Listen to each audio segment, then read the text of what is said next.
Hello, this is John, W7DBO with the Field Radio Podcast. We are continuing in our series for the GoBox build-out for VHF, UHF, voice, and digital communications. In the first episode, we covered the mission, the goal, the project scope, and outlined the equipment we'd be using.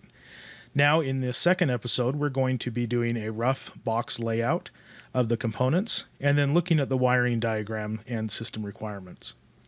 So as you can see here in this drawing, this is the program Gliffy, which is a free program you can use to lay out items like this. We have our control box. In the control box, we know up at the top we have our USB lights we want, speaker A, speaker B, power pole, 2 connectors, 12 volt, of course the radio remote head, MFJ microphone selector switch, patch panel for the components coming from the radio box into the control box, and then a voltmeter and USB. So this box is going to sit on the table, and the radio box is going to sit down below. Looking now at the radio box, this is if you're looking down into the box if it's sitting upright. We have the radio that's going to mount to the top, battery that'll mount in the middle, and then we're going to have 3 panels, panel A, B, and C. A is going to have the UHF connection for the antenna. It's going to have the master power switch, a power pole external source so we can plug in a AC power supply or an additional battery. We'll have another power pole connector for the charging of the battery, whether that is from an AC source, a DC source, or a solar source. At the bottom, we have 2 power pole connectors for additional power needs. Over on the right, we have the power meter, 2 12-volt sockets, and the SWR meter. In panel C, we have the patch panel that goes up to the head control box. We have our signal link, USB inputs for the radio and the signal link, fuse, and a USB power. Now, once you have these items, you can copy and paste and then break them out into a logical wiring order. So in the control box, we have our radio remote head, which is not going to really interface with the box. It's going to have its own cabling, and it'll just set in the box. Bringing into view now the patch panel, we have speaker A, aux in, mic in, switch, and speaker B. Speaker A is going to go to the microphone selector switch, pass through that, and go to speaker A.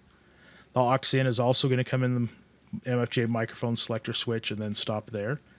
The mic in is an RJ45. It'll go there and it'll come back out to a tabletop mic or a headset.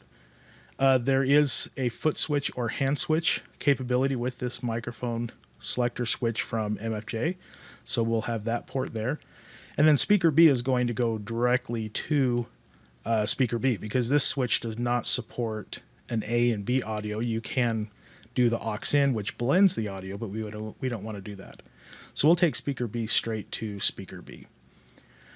Also, the patch panel is going to have power coming from the radio box. This will go to a distribution block that'll power the USB and the voltmeter together because those are 2 light lines. They can share a line. We have power pole in the back twice, so they'll get their own lines from the block. And then we have our 12-volt socket. It's its own line. Now for the 2 USB lights, we have a 12-volt to 5-volt 3-amp unit that will power, and then that will power those 2 USB lights. Looking now at the radio box, breaking out all the components, so I simply just copied and pasted those same components from above down into this. We have the UHF connector for the antenna. That is going to go into the SWR meter, and then from the meter will go to the radio. Those 2 USB lines we showed before, they'll both come from the laptop. One will go to the signal link, and the other one will go straight to the radio for programming the radio. And the signal link will then go from an RJ45 to a DIN connector and connect to the back of the radio. From the patch panel, we have audio A and audio B that we've identified as 1/8 tip sleeve.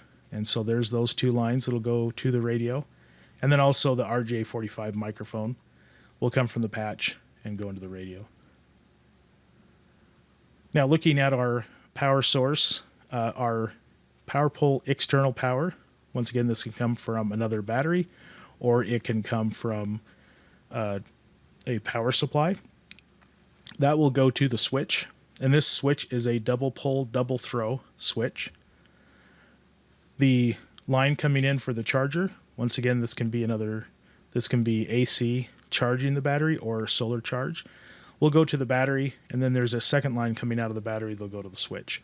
So at the switch, we're going to have position A will draw everything external power, center position, which is all off, and then position B, which is down, will draw source from the battery. Then we'll go to a fuse set, then to our power meter, and then to a power block distribution block. From that block, we'll power our 2 power poles, our USB, our 2 12 volts. We'll power the radio, and then we'll send another line to that patch panel, and this is where the control box draws its power from through that patch panel. So I hope you have found this video helpful. This video has covered physically laying out the items in your boxes to see how items will fit, identifying what needs to be on your panels as far as components in and out of the boxes, and then also looking at the wiring diagram, identifying what wiring needs there are, whether it be power or data lines or audio lines. I hope you enjoyed this video. If you have not heard of the Field Radio Podcasts, please look us up at fieldradiopodcasts.org. This is John, W7DBO, for the Field Radio Podcast. Thank you for watching 73.